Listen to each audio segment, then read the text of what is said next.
Bonjour et bienvenue dans cette petite méditation guidée.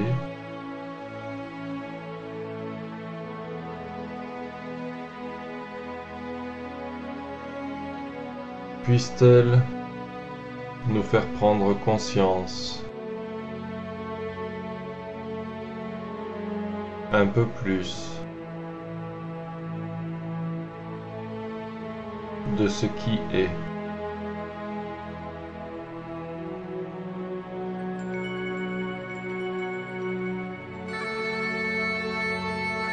L'union, subtil mariage entre le positif et le négatif,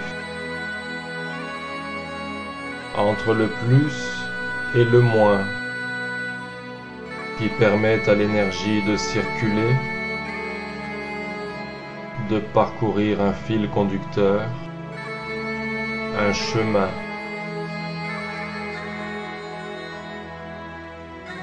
Peut-être est-ce cela le principe même de vie.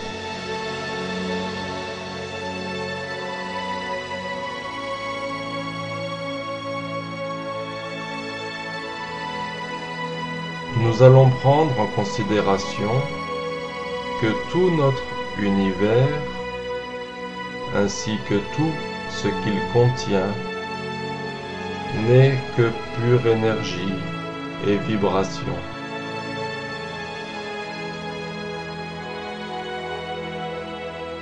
N'est-ce pas cela, la vie,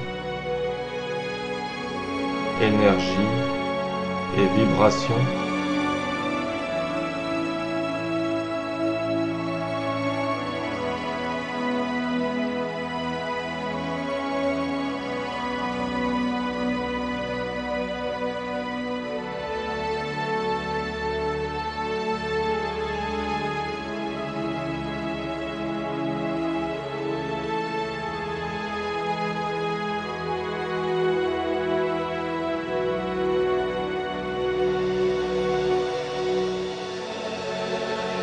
Il serait incohérent de parler de la vie sans parler de réalité.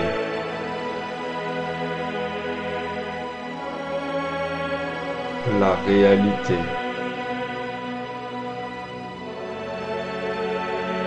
Elle est propre à chacun et évolue à chaque instant pour chacun. La réalité est changeante, mouvante.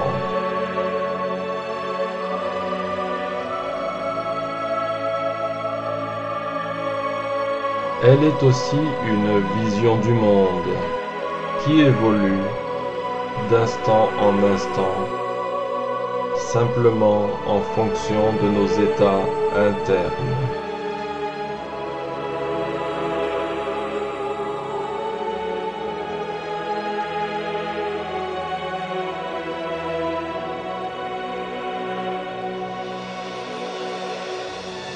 En y regardant bien,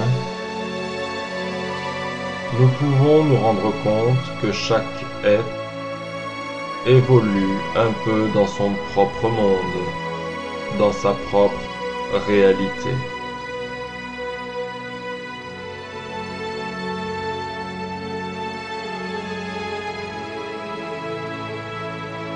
Heureusement,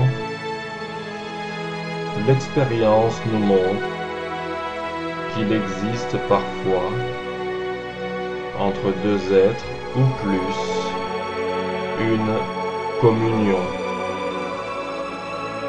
comme union. L'on dit aussi une symbiose, une parfaite harmonie.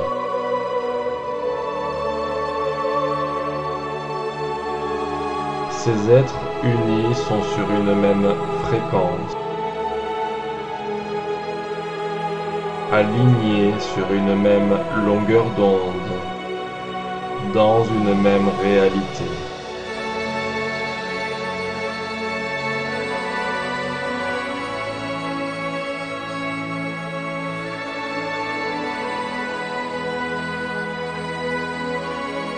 Selon les anciennes philosophies,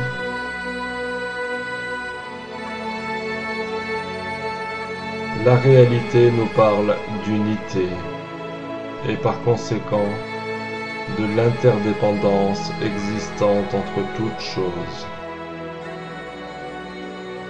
Tout est lié. Les êtres sont tous liés. 1.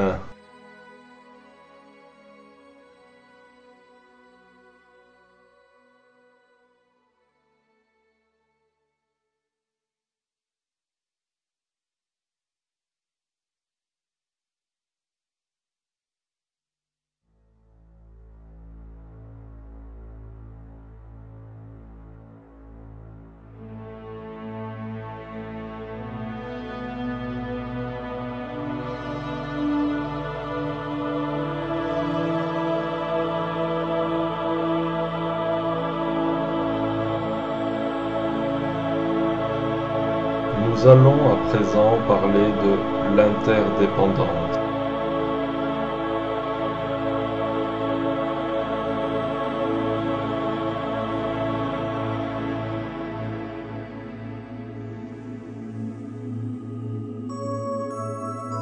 D'une chose, un geste, un sourire, une parole, un regard, une pensée, en découle indubitablement une autre.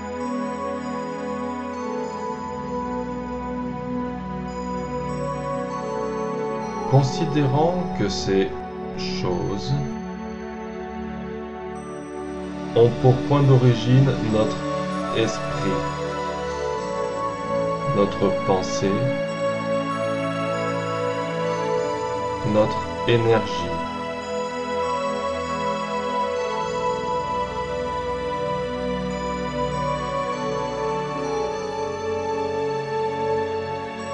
De façon apparente, un signe, un geste va probablement entraîner chez l'individu qui le reçoit une réaction,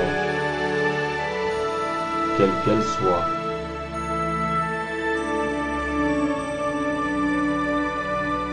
Alors cette réaction entraînera une modification des états externes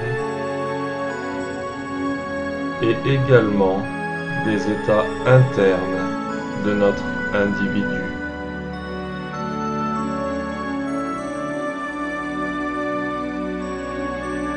Ce dernier va alors basculer vers une nouvelle forme de réalité qu'il va, à son tour, communiquer à tout son univers.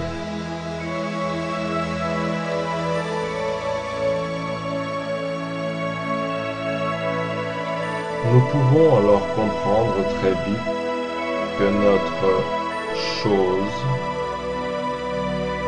se doit avant tout d'être sympathique,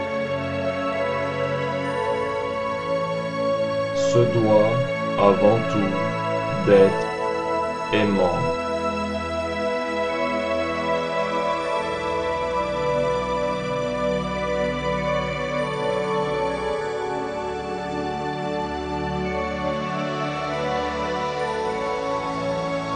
Une question que l'on peut à présent se poser est: vers quel univers nous dirigeons-nous? Vers quelle réalité?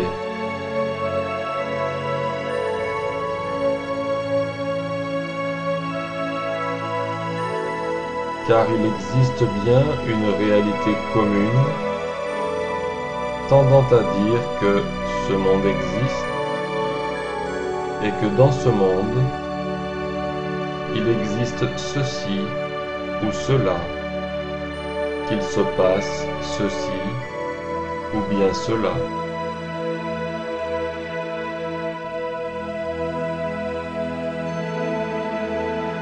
Et nous voyons qu'actuellement ce monde est en lutte.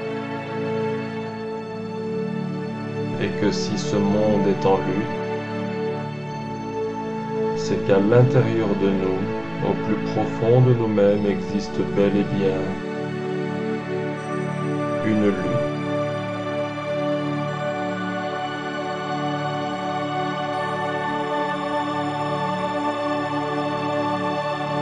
Notre univers extérieur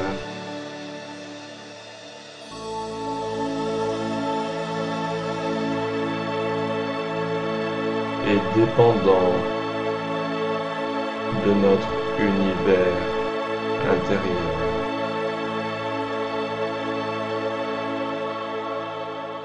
Un.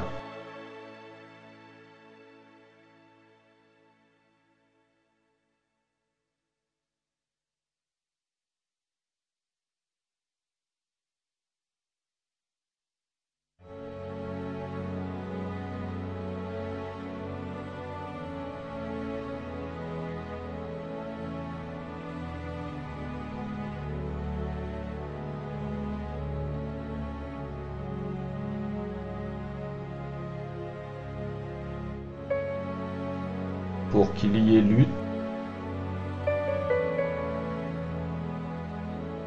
il faut qu'il y ait des unions, disharmonie, séparation, dualité.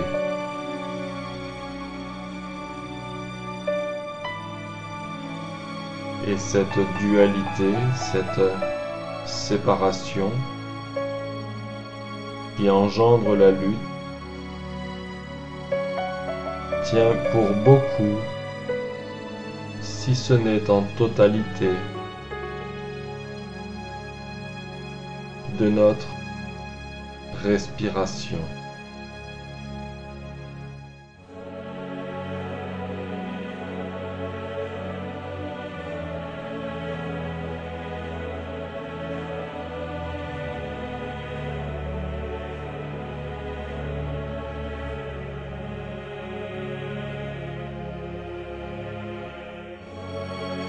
En effet, nous ne faisons qu'un avec ce qui est. Et ce qui est s'appelle nature.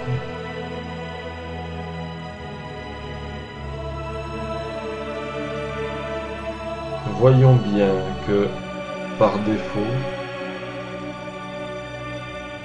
la nature fonctionne selon un rythme. La nature fonctionne selon une fréquence.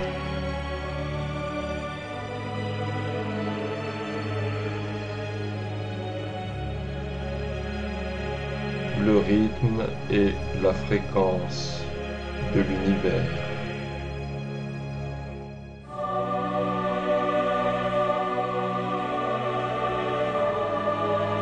Alors l'idée, afin de faire cesser la lutte, serait d'adopter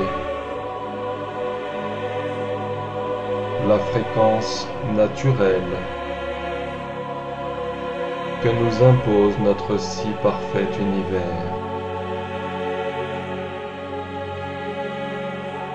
Et pour cela, il n'est effectivement question que de notre respiration.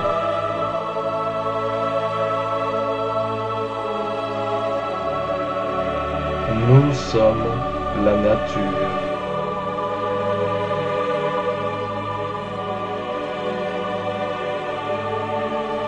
Nous la co-créons.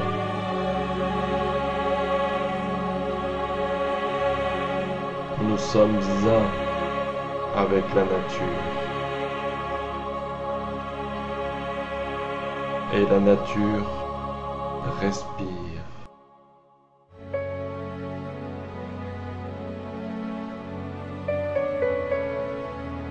Alors, enfin, tous ensemble,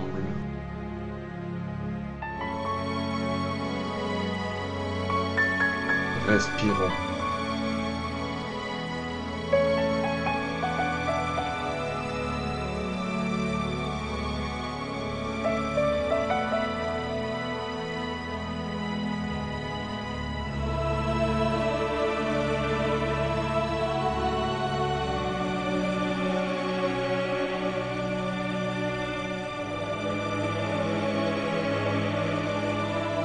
Afin que règne l'ordre dans notre vie, dans notre existence, dans notre univers, notre réalité, nous nous devons d'adopter une respiration calme, tranquille et régulière, et ce, tout au long de chaque instant et de chaque journée qui passe.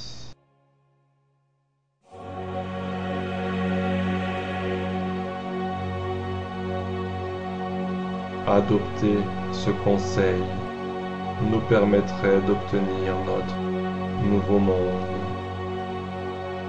notre paradis sur terre.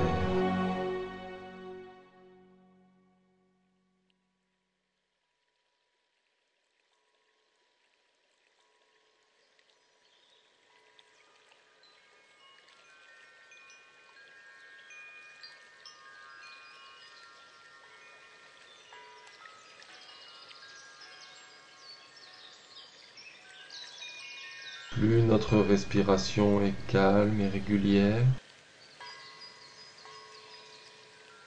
et plus nos pensées sont claires et ordonnées.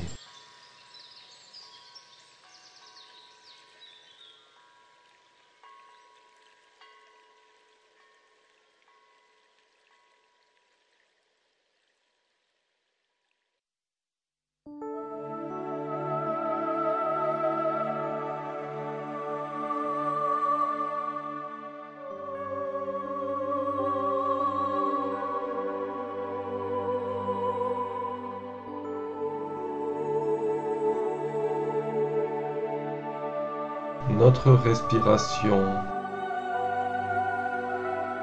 va permettre une augmentation de notre potentialité à faire les bons choix au bon moment. Aussi gérer les priorités dans un ordre correct.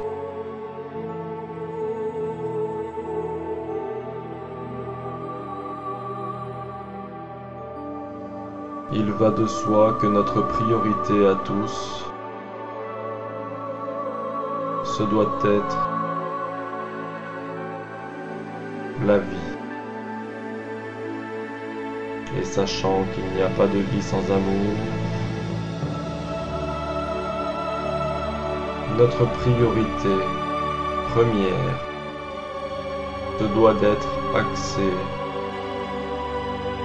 sur l'amour.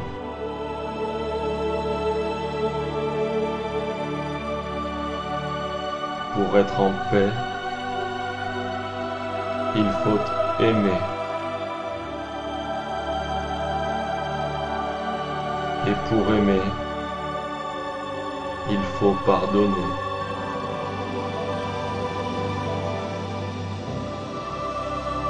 Pardonner à l'autre, qui n'est finalement que le reflet de ce que nous projetons sur lui ou sur elle.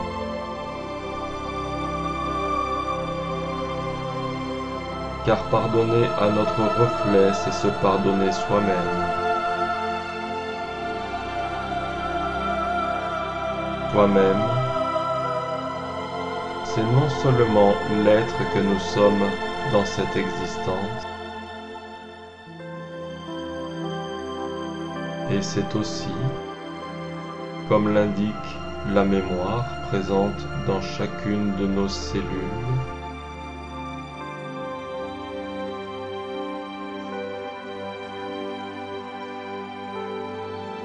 toute notre ascendance, tout le vécu de notre ascendance.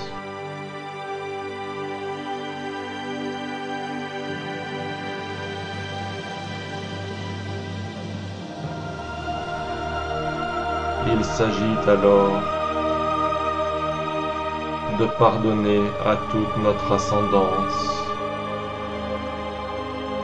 et ce, depuis la toute première cellule de vie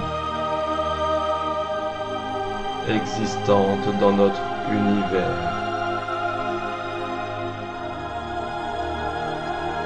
Aimer, c'est pardonner.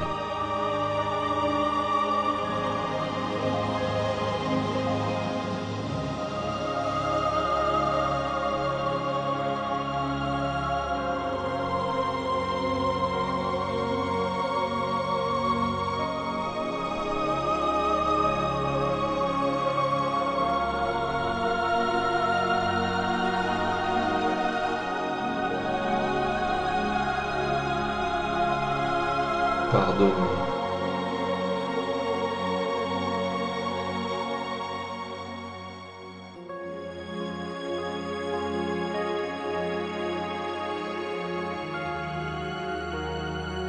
Nous savons que notre ascendance n'était et n'avait agi qu'en fonction de l'interdépendance existante entre toutes choses au cours de chaque millénaire traversé jusqu'à ce jour.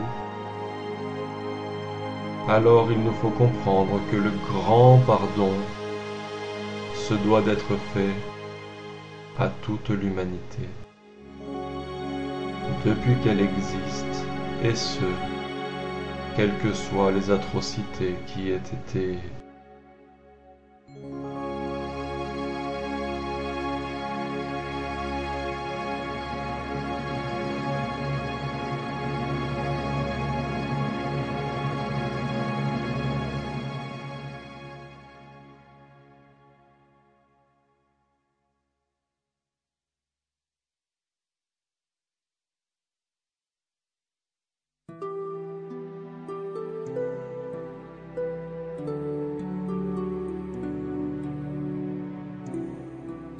aimer, c'est pardonner.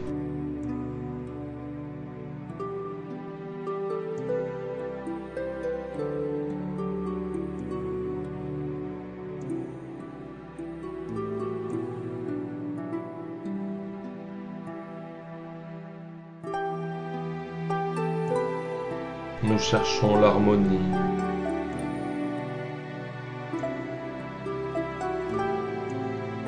Alors pardonner équivaut à se purifier de l'intérieur. Pardonner, c'est se donner droit à l'accès à notre lumière intérieure, l'accès à notre source, l'accès à la source.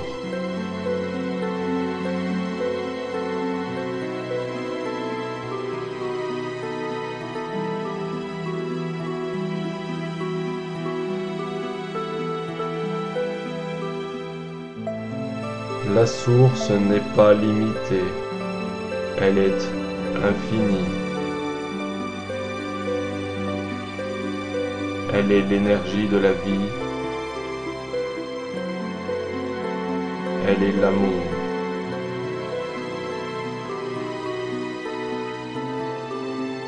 Elle est pureté.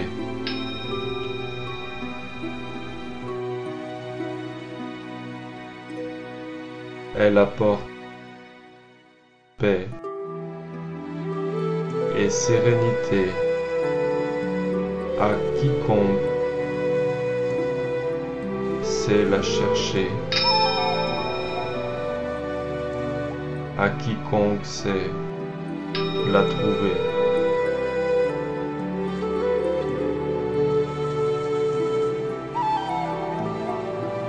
La source est en chacun de nous, à chaque instant.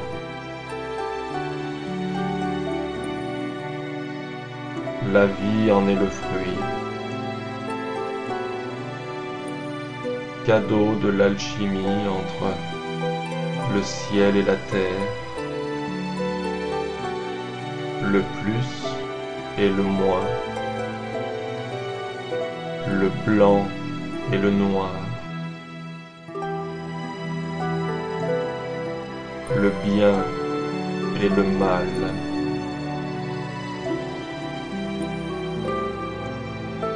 La dualité dissolue.